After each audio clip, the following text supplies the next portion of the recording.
आलोचना साहब जी के माध्यम से सुंदर भजन व मार्मिक संदेश किस तरह से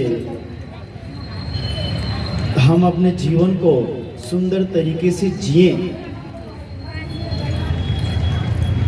परेशानियों से संघर्षों से ना घबराकर हम एक नई उमंग नए उत्साह के साथ अपने इस मनुष्य जीवन को सुंदर तरीके से जिए, इनके लिए साहब जी ने बहुत बढ़िया संदेश दिया।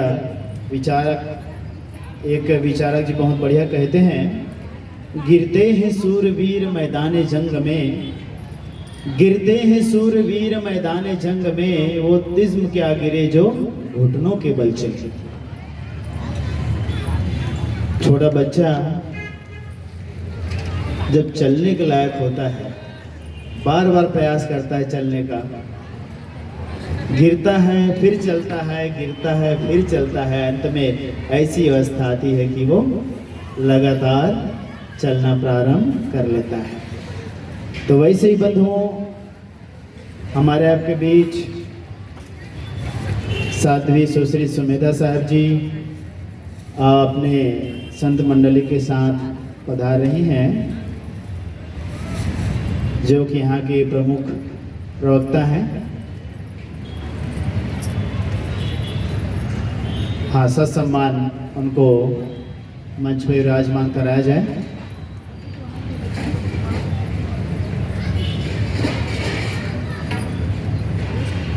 सदगुरु कबीर साहब जी की एक वाणी, एक साखी लेकर के आइए, हम सभी लोग थोड़ी देर के लिए सदगुरु कबीर साहब जी का संदेश श्रवण करेंगे।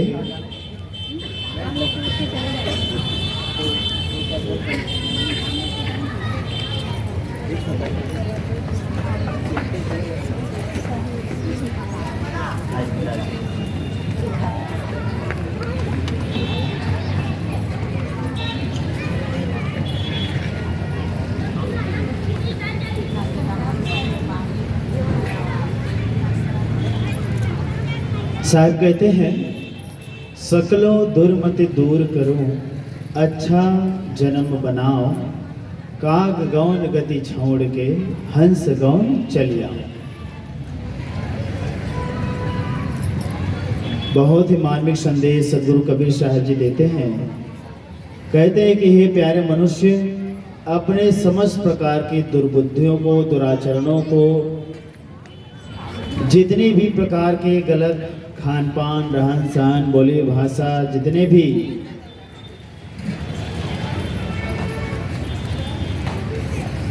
हमारे द्वारा गलत काम हो रहे हैं, उन सभी गलत कामों को, दुराचरणों को, कटुवाणियों को हमेशा हमेशा के लिए दूर करके अपने आप को बढ़िया बनाओ, अच्छा बनाओ।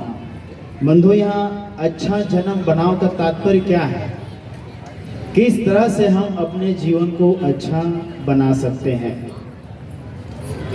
चाहते तो सब हैं, मैं अपने जीवन को अच्छा बनाऊं, सुंदर बनाऊं, लेकिन फिर भी क्या वह कारण है जिनके कारण से हम अपना जीवन अच्छा नहीं बना पाते हैं? बंधुओं, बाल्यावस्था में हमारे पास किसी प्रकार का कोई नशा दुर्व्यसन नहीं रहता है। छोटा बालक, जैसे यहाँ पंडाल में बहुत छोटे छोटे बच्चे भी इधर उधर चल रहे हैं, एकदम इनका मन कोरे कागज के समान, ना कुछ लिखा, ना कुछ ड्राइंग किया हुआ, ना कोई चित्र बनाया हुआ, कुछ भी नहीं, एक कोरा कागज इनका पूरा जीवन होता है। इस अवस्था में उनके पास कोई नशा दुर्व्यसन नहीं, किसी प्रकार का उनके मन में कोई छल कपट नहीं, कोई गंदी आदत नहीं, किसी प्रकार का कुछ भी नहीं। इसलिए बच्चों को जो है भगवान का स्वरूप बताया गया कि बाल भावन युवादि ब्रह्म ज्ञानी सा उच्चते। ये हमारे महान पुरुषों ने कहा है। वास्तविक में क्या, जिस तरह से हम बाल्यावस्था में रहते हैं, जीवन पर्यंत यदि रहा जाए तो कितना सुंदर होगा। न किसी के प्रति छल कपट, निंदा, बुराई, चुगली, ना कोई अपने जीवन में कोई नशा दुर्व्यसन, ना किसी प्रकार का कोई झंझट झगड़ा, कुछ नहीं। जिस तरह बालक अपने मौज में रहता है, मस्त बेझिझक इधर उधर खेलता है, मुस्कुराता है, दोस्तों के साथ खूब अपने बाल अवस्था का वह सदुपयोग करता है, क्या यही बाल अवस्था हम जीवन पर्यंत बना करके नहीं रख सकते? उम्र भले ही हमारा बढ़ता जा रहा हो, हम धीरे धीरे 5 से 10, 15, 20, 25 ये हमारी उम्र भले ही बढ़ती जा रही हो, लेकिन स्वभाव बंधु यदि हमारा बालकों की तरह अगर वैसे ही किसी प्रकार का कोई द्वंद नहीं, कोई लड़ाई झगड़ा नहीं, कोई जमीन जायदाद के लिए, खेती बाड़ी के लिए, रुपये पैसों के लिए, और जीवन में किसी प्रकार का कोई नशा दुर्व्यसन नहीं, ना बीड़ी सिगरेट, ना तंबाकू, ना गुटखा, ना शराब, किसी भी प्रकार का कोई दुर्व्यसन नहीं। सोचिए उस बालक के भांति हमारा जीवन हमेशा यदि रहे तो कितना हमारा जीवन सुंदर बन सकता है। हम अपने मनुष्य जीवन का किस तरह से सुंदर सदुपयोग कर सकते हैं। दुर्भाग्य की बात होती है, धीरे धीरे बच्चा जो ही बड़ा होने लगता है, गलत संगति मिलती है तो वे न जाने कितने प्रकार के नशा दुर्व्यसन में फंस जाते हैं, दुराचरणों में फंस जाते हैं, और न जाने कितने प्रकार की गंदी आदतों में वह बच्चा फंसता चला जाता है। धीरे धीरे ज्यों ज्यों वो बड़ा होता जाता है। सुल्ताना डाकू की कहानी आपने सुनी होगी। काश उस बाल अवस्था में उनकी माँ उनको अच्छे से डांट लगा दी होती तो जो सुल्ताना है एक होनहार इंसान बनता, लेकिन माता जी की ओर बढ़ावा देने पर वही आदमी आगे चल करके एक खूंखार डाकू बनता है। बंधुओं, हम बच्चों को जन्म देते हैं, जन्म देने के साथ साथ हम उनको सुंदर संस्कार भी दें, एक सुंदर माहौल दें, अच्छे संस्कार से उनको सुसज्जित करें। बच्चों को केवल जन्म देना इतने मात्र से हम माता पिता नहीं हो जाते।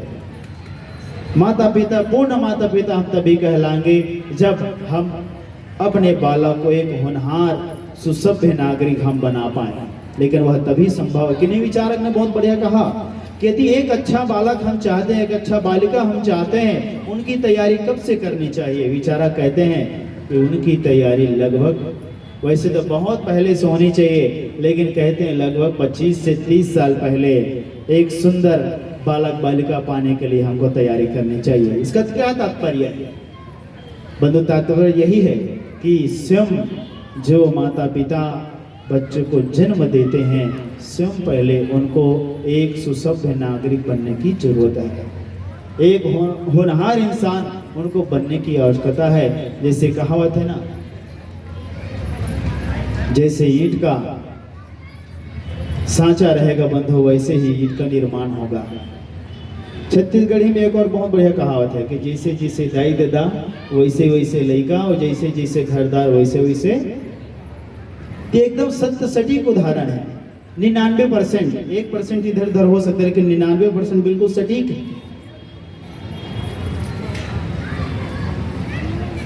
जिस तरह से बिल्डिंग का नींव जितना मजबूत होता है, उसी तरह बिल्डिंग उसके ऊपर 2 मंजिल, 4 मंजिल, 6 मंजिल, जितना मंजिल हम बनाना चाहे भवन बन जाता है। लेकिन नींव कहीं गड़बड़ है तो बंधुओं 1 मंजिल का भी ठहरना बड़ा मुश्किल पड़ता है। इसी तरह मनुष्य जीवन का नींव बाल्य अवस्था है।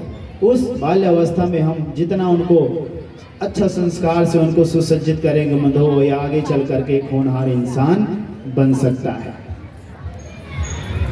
आवश्यक है अच्छा इंसान बनने की, तो अच्छा इंसान बनने के लिए सत्संग में पधारिए, संतों का सानिध्य प्राप्त कीजिए। जहां कहीं भी ज्ञान की बातें मिले, अपने जीवन में श्रवण करके अपने जीवन मत को आत्मसात करें। केवल सुनने से नहीं, अपने जीवन में बंधु आचरित करने की भी आवश्यकता है। सुनने के लिए तो बहुत सारे लोग आते हैं, लेकिन जो सुना जाता है उस पर अमल कितने लोग करते हैं? अपने जीवन में आचरित कितने लोग करते हैं? इतना बड़ा सत्संग कार्यक्रम होता है, कार्यक्रम कराने में कितना खर्चा होता है। इतना बढ़िया पंडाल लगाते हैं, इतना सुंदर साउंड सिस्टम लगाते हैं, बैठने के लिए सुंदर बिछावन, यहाँ तक कि प्रसाद ग्रहण करने के लिए मस्त भोजन, दाल भात चावल इत्यादि की सारी प्रकार की सब व्यवस्था। ये तभी इसकी महत्ता है जब हम यहाँ आकर के मंच के माध्यम से जो गुरुजन हमें संदेश देते हैं उन संदेशों को बंधु अपने जीवन में वांछित करें, तब जा करके कहीं यह इतना बड़ा जो सत्संग कार्यक्रम होता है वो बंधुओं सफल हो सकता है। साहब कहते हैं कि सकलो दुर्मति दूर करो, अच्छा जन्म बनाओ। घरों में देखा जाता है बहुत सारे लोग अपने घर की ठीक से सफाई भी नहीं करते, ठीक से झाड़ू लगाना, पोछा लगाना, अपना रसोई अच्छे से साफ करना। बंधुओं शुरुआत यहाँ से होनी चाहिए, क्योंकि कहावत है जैसे खाए अन्न वैसे बने मन और जैसे पिए पानी वैसे बने वाणी। जितना हम साफ शुद्धता रखेंगे उतना ही बंधो हमारा जीवन भी निरोगी रहेगा, हमारा मन भी उसी तरह का पावन निर्मल बनेगा और हमारा जीवन भी उसी तरह से सात्विक और साफ सुथरा रहेगा। कई लोग हैं छोटे छोटे बच्चे रहते हैं, बच्चे कहीं गंदगी कर दिए, घर के कोने में डाल दिए, दिन भर वो पड़ा है, मक्खी दिन भर उसमें भिनभिना रही है और कुत्ते कहीं मिल गए तो इधर उधर उसको और बिखरा रहे हैं, फैला रहे हैं। कई माताएं बहनें बच्चों का नाक बह रहा है, नाक हाथ से पोंछ लिए, पानी से धोते भी नहीं, तुरंत उसी में किसी ने कुछ चावलदार परसने के बोल दिया, बस उसी में चल दिए बिना हाथ धोए। कई माताएं होती हैं झाड़ू लगाती हैं, झाड़ू लगाए बिना हाथ धोए फिर वैसे ही चावल दाल परिस रही हैं, सब्जी सुधार रही हैं। ये छोटी छोटी सावधानी होती है साफ सफाई के लिए। कई लोगों को देखा जाता है जूता चप्पल बाहर से पहन करके आए हैं, पूरा घर तक अंदर ले जाएंगे, कई सभ्य लोग तो होते किचन तक भी ले जाते हैं। तो जितना हम अपने जीवन में सात्विकता रखेंगे, सफाई शुद्धता रखेंगे बंधुओं, उतना ही हमारा मन भी शुद्ध रहेगा, हमारा तन भी शुद्ध रहेगा, हमारा घर भी शुद्ध रहेगा। और एक सुंदर शरीर में, सुंदर मन में स्वस्थ आत्मा का बंधु निवास होता है। यदि मन ही मैला है, शरीर ही मैला है, तो इस भजन गायक बहुत बढ़िया कहते हैं कि तुमने आंगन नहीं बुहारा कैसे आएंगे भगवान, तेरा गंदा पड़ा द्वारा कैसे आएंगे भगवान। ये तो खैर एक शाब्दिक अर्थ है, लेकिन आंतरिक अर्थ यह है कि जब तक हम अपने अंतःकरण को निर्मल नहीं करेंगे, पावन नहीं करेंगे, तो वो अंतर आत्मा की ओर, अपने आप की ओर बंधुओं कैसे लौट पाएंगे, अपने आप को हम कैसे जान पाएंगे कि मैं इस संसार में किस लिए आया हूँ, मेरे आने का यहाँ क्या उद्देश्य है। केवल खाना पीना भोगना और अंत में जर्जर होकर बूढ़ा होकर संसार से चले जाना, इतना हमारा उद्देश्य नहीं, बल्कि जो गोस्वामी तुलसीदास महाराज जी कहते हैं ना कि बड़े भाग्य मानुष तन पावा, सुर दुर्लभ सदग्रंथन गावा। सदगुरु विशाल देव जी कहते कि पाए मनुष्य तन वृथा न खोवो, दुख से छोर गले लहो विशाल परम पद अब के सुयस्सु पास थले। बार बार जन्म मिलने वाला नहीं, और मिल भी गया तो कोई गारंटी नहीं कि फिर से हम मनुष्य जीवन ही पकड़ के आए, धारण करके आए। हो सकता है आपका कर्म अच्छा रहा तो फिर से आपको मनुष्य जीवन मिल गया, लेकिन कहीं यदि थोड़ा भी हम अपने मनुष्य जीवन जो जीते हैं उनसे थोड़ा भी कहीं इधर उधर हम अपना व्यवहार बना लिए, खान पान बना लिए, तो फिर जय परे भव चक्र में सहे घनेरी लाद, न जाने कितने प्रकार का शरीर हम धारण करेंगे और न जाने कितने प्रकार के कष्ट हमको मिलेंगे। इसलिए साधन धाम मोक्ष कर द्वारा पाई न चाहे पर लोक संवारा। मनुष्य जीवन मोक्ष प्राप्ति करने के लिए सुंदर साधन है, इस साधन का बंधु सदुपयोग करिए तो सकलो दुर्मति दूर करो। हम बहुत चिल्लाते हैं कि हम गरीब हैं, गरीब हैं, गरीब हैं। अरे भैया गरीब किसने बनाया, कौन बनाया गरीब? लेकिन विचारक बहुत बड़ी बात कही है कि माँ बाप के द्वारा यदि हम निर्धन होकर के जन्म ले रहे हैं कोई बात नहीं, लेकिन कहीं निर्धन होकर मर रहे हैं तो हमारे लिए सबसे बड़ी दुर्भाग्य की बात है। जैसे भी माहौल में हमारा जन्म हुआ, लेकिन उस माहौल को परिवर्तित करना ये हर एक व्यक्ति के जीवन में है कि वो अपने जीवन को किस तरह से बना सकते हैं। लेकिन आदमी अपनी छोटी छोटी गंदी आदतों की वजह से गरीब होता चला जाता है। डेली का डेली अगर एक उदाहरण लिया जाए, एक आदमी यदि एक दिन में कहीं 50 रुपये का पुड़िया खा के थूक रहा है, एक उदाहरण दिया जा रहा है कि एक आदमी कोई पुड़िया खा रहा है, कोई बीड़ी पी रहा है, कोई और किसी भी प्रकार का नशा दुर्व्यसन, एक एवरेज 50 रुपये का हम निकालते हैं। महीने कितना हुआ? 1500 रुपये। साल में कितना हुआ? 18,000 रुपया होता है। केवल 18,000 रुपये एक साल में हम थूक थूक करके या धुएं उड़ा दिए। सोचिए, उसी एक साल की कमाई को, एक साल के उस पैसे को इकट्ठा करके एक सेकंड हैंड मोटरसाइकिल भी तो लाया जा सकता है, लेकिन नहीं, खा खा के थूक रहे हैं, धुआं उड़ा है, लेकिन वही खटारे साइकिल पे चल रहे हैं। तो खटारा साइकिल पे चलना उनको अच्छा लग रहा है, लेकिन शान से जो बीड़ी पी करके धुआं उड़ाते हैं, सिगरेट पी करके धुआं उड़ाते हैं, वो अपनी उसमें शान शौकत समझता है। जो खा करके पुड़िया पीच पीच करके थूकते हैं आंगन में, गलियों में, और अच्छे अच्छे कई लोगों को देखते हैं गाड़ी चला रहे हैं, गेट खोल के पूरे बीच रोड पे थूकते हैं। और अच्छे अच्छे लोग जिनको हम पढ़े लिखे कहते हैं, देखो तो पढ़े लिखे नहीं है, सबसे बड़े अनपढ़ तो वही लोग हैं कि कहाँ थूकना है, किस जगह क्या करना है, उनको अगर उतना भी मालूम नहीं है तो बंदो फिर वो पढ़ा लिखा कैसे? फिर हम कहते हैं भैया हम गरीब हैं। तो जब डेली का डेली यदि हम 200 रुपये कमा रहे हैं, 100 रुपये 50 रुपये नशा दुर्व्यसन में हम उसको बेकार कर रहे हैं, और न जाने कितने प्रकार की गंदी आदतों में उस पैसे को हम बर्बाद करें, तो गरीब तो हम रहेंगे। किसने बनाया गरीब? अपने आप को आप खुद गरीब बना रहे हो। तो इसलिए जितने भी प्रकार के, साहब कहते हैं कि सकलो दुर्मति दूर करो, समस्त प्रकार के बुराइयों को अपने से दूर कीजिए। लंबा चौड़ा जीवन किसी को मिला नहीं है, लेकिन आए दिन सास बहू में रोज जबरदस्त लड़ाई झगड़ा होता है, महासंग्राम। यहाँ भाई भाई में जबरदस्त युद्ध होता है, यहाँ बाप बेटे में जबरदस्त लड़ाई झगड़ा होता है, छोटे छोटी चीजों के लिए, थोड़े पैसे के लिए, थोड़ी जमीन जायदाद के लिए, मोटर गाड़ी के लिए। सब जानते हैं कि सब यही छूटने वाला होता है, लेकिन फिर भी नहीं, इतना छोटा सा जमीन, इतना दीवार मेरे लिए बढ़ा करके क्यों बनाए, ये खेत की जमीन मेरे तरफ क्यों बढ़ा करके वो कर रहे हो, ये छोटी छोटी लोगों को मेरा इतना पैसा आपने ले लिया तो मेरे वापस क्यों नहीं किया, मेरे नाम से गाड़ी है कि मेरे नाम से गाड़ी को तुम क्यों ले गए। ये न जाने कितने प्रकार के, सभी को पता है कि सारा चीज यहीं का यहीं रह जाने वाला है, लेकिन फिर भी इन छोटी छोटी चीजों के लिए हम बंधुओं लड़ाई झगड़ा कर करके अपने व्यवहार को इतना खराब कर डालते हैं। पारिवारिक जीवन, बचपन में जब हम रहते भाई भाई कितना प्रेम रहता है, एक दूसरे के साथ बढ़िया हंसी खुशी से मस्त बाल्यावस्था बिताते हैं, लेकिन जो जो बड़े होते जाते हैं ये मेरा ये मेरा ये मेरा कह करके भाई भाई को वो दुश्मन बना डालते हैं। सास बहू एक दूसरे को समझ ना पा करके न जाने कितने प्रकार का द्वंद्व मचाती रहती है। अरे थोड़ा जीवन है, थोड़ी सी जीवन को अब घर में ही लड़ाई झगड़ा बिता देते हैं। तो जो आज जो वैज्ञानिक हो रहे हैं, जो बड़े बड़े डॉक्टर हो रहे हैं, जो बड़े वकील जज और न जाने बड़े बड़े पोस्ट पे जो लोग जा रहे हैं, तो ये लड़ाई झगड़े में फंस कर वो बड़े पद नहीं पाते हैं। अपने आप को इन सब चीजों से दूर करके, वो दूर का सोच करके, अपना दिल बड़ा बना करके, अपना मन बड़ा बना करके बंधो, आज वो लोग भारत देश के राष्ट्रपति बनते हैं, प्रधानमंत्री बनते हैं और अनेक प्रदेशों की अलग अलग मुख्यमंत्री बनते हैं। इस तरह से अपना दिल बना बनाइए, अपना मन बड़ा बनाइए।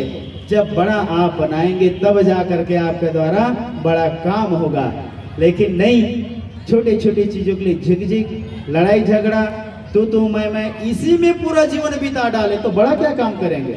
आज देखते हैं लगभग 70% माताएं बहनें हवाई जहाज उड़ाती हैं भारत देश में, 70%, और सबसे ज्यादा मेट्रो ट्रेन माताएं बहनें ही चला रही हैं। और हम गांव देहातों में बस उन्होंने मेरा कहा नहीं माना, मुझे ये करना था, मुझे वो करना था, मेरा या मान सम्मान नहीं होता, मेरा कहाँ माना नहीं जा। इन सभी के लफड़े में फंस करके लोग इस मनुष्य जीवन को यूं ही बेकार कर डाले हैं, बर्बाद कर रहे हैं। तो इसलिए साहब कहते हैं कि सकलो दुर्मति दूर करो, अच्छा जन्म बनाओ। बंधु थोड़ा समय जीवन हमको मिला हुआ है, थोड़ा जीवन, ज्यादा लंबा चौड़ा नहीं, ठीक ठाक देखा जाए बड़ी मुश्किल से मनुष्य अपना 5 साल जीवन ठीक ठाक जीता है, केवल 5 साल। भले हम कहते हैं कि 80 साल 70 साल 90 साल जीते हैं, लेकिन 5 से 6 साल ही आदमी ठीक ठाक जीता है। बाकी पूरा उनका जीवन काम धंधे में, सोने में, खाने पीने में, इधर उधर की व्यवस्था बनाने में पूरा जीवन उनका निकल जाता है। तो ये थोड़े समय के लिए विचार करके हम अपने आप की महत्ता को समझें, और अपने आप की महत्ता को समझने के लिए बंधु हमको सत्संग में आने की आवश्यकता है, संत गुरुजनों के सानिध्य पाने की आवश्यकता है। तब कहीं जा करके हम अपना यह जीवन सार्थक बना सकते हैं। सतगुरु कबीर साहिब की सुंदर वाणी की सकलो दुर्मति दूर करो, अच्छा जन्म बनाओ, काग गौन गति छाड़ के हंस गन चले आओ। नीर क्षीर विवेकी जैसे हंस दूध में से पानी अलग करके दूध ग्रहण कर लेता है, सार ग्रहण कर लेता है, वैसे ही दुनिया में न जाने कितने प्रकार के सब तरह के लोग मिलेंगे, सब तरह के व्यवहार वाले लोग मिलेंगे, लेकिन सभी लोगों के साथ समता का व्यवहार करते हुए हम अपने आप को, जीवन को सार्थक करें, मंगलमय बनाएं। ऐसे सदगुरु कबीर साहब जी का सुंदर संदेश। और आप सभी सौभाग्यशाली हैं कि सदगुरु कबीर साहब जी के आप लोग अनन्य भक्त हैं। इतने बड़े महान संत जिनका वाणी आज पूरे संसार में गूंजती है, बिना कोई कथाकार, कथावाचक या प्रवचनकार सदगुरु कबीर साहब के वाणी लिए बगैर उनका कथा प्रवचन सत्संग पूर्ण नहीं होता। इतने बड़े सदगुरु के हम साधक हैं, संत हैं, उनके भक्त हैं, तो उनके विचारों में चल करके हम अपना जीवन सार्थक करें, धन्य बनाएं। इन्हीं शुभकामना के साथ आइए अपनी बातों को मैं यहीं विराम देता हूँ। आगे हमारे बीच परम श्रद्धेय साध्वी राधा साहब जी विराजमान हैं, उनके श्रीमुख से हम सभी सुंदर संदेश ग्रहण करेंगे। बोलो सदगुरुदेव की जय।